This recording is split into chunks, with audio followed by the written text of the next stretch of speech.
الحمدللہ صدائے غوث اعظم علمی، فکری اور اصلاحی سلسلہ۔ علم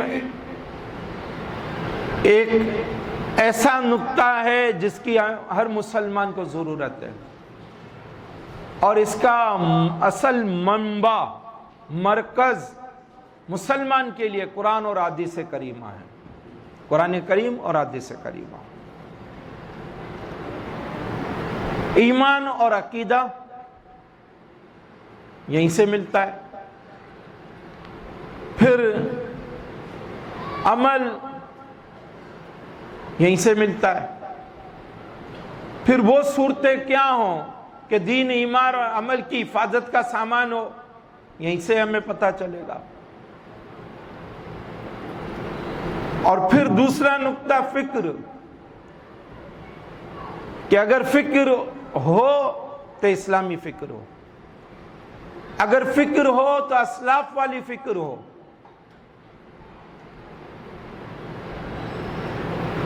فکر ہو تو بزرگان دین والی ہو، کہ دنیا میں آئے، دنیا میں جی رہے ہیں، زندگی گزار رہے ہیں، مگر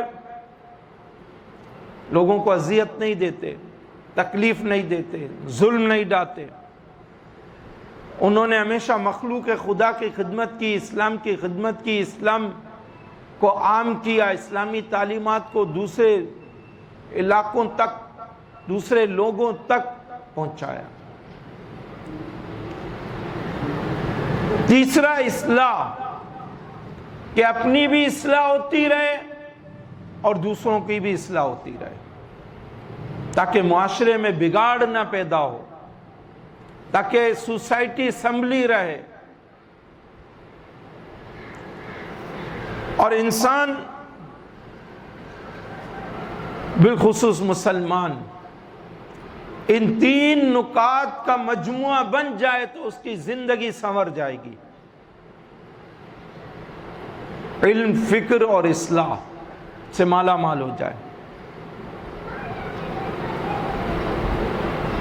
اور عمومی طور پر زندگی کے شعبہ جات وہ 5 ہیں: ایک عقائد، دوسرا عبادات، تیسرا معاملات، چوتھا معاشرت، کہ کہیں کوئی بھائی کی صورت میں ہے، کوئی کبھی شوہر کی صورت میں ہے، کبھی بیٹے کی صورت میں ہے، کبھی دوست کی صورت میں ہے، کبھی پڑوسی کی صورت میں ہے، تو ابھی ان میں سے ہر ایک سے کس طرح کے تعلقات رکھنے ہیں، کیا بیہیویئر ہوگا۔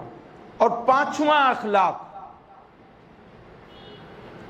اور 5 کی حفاظت کا سامان علم میں، فکر میں اور اسلام میں، ان 3 نکات میں ہے۔ یہی صدائے غوث اعظم، یہی صدائے غوث اعظم آپ کو دیتی ہے، یہی صدائے غوث اعظم کا فیضان ملتا ہے، کہ علم بھی مل جائے، فکر بھی مل جائے اور اصلاح بھی ہو جائے، اور اسی طرح سے زندگی ہم پوری کر کے کامیابی کے ساتھ اپنے رب کے حضور حاضر ہوں اور کامیاب ہو جائے، اور وہ ہمیشہ کی حتمی کامیابی، جو آخرت کی کامیابی ہے، وہ ہمیں نصیب ہو جائے۔ تو ضرور ہر اتوار کو ٹائم نکالیں، وقت نکالیں، ٹائم نکالیے۔ یہ 2 گھنٹے 2.5 گھنٹے کی بات ہے، مگر اس میں آپ کی آخرت کا فائدہ ہی فائدہ ہے۔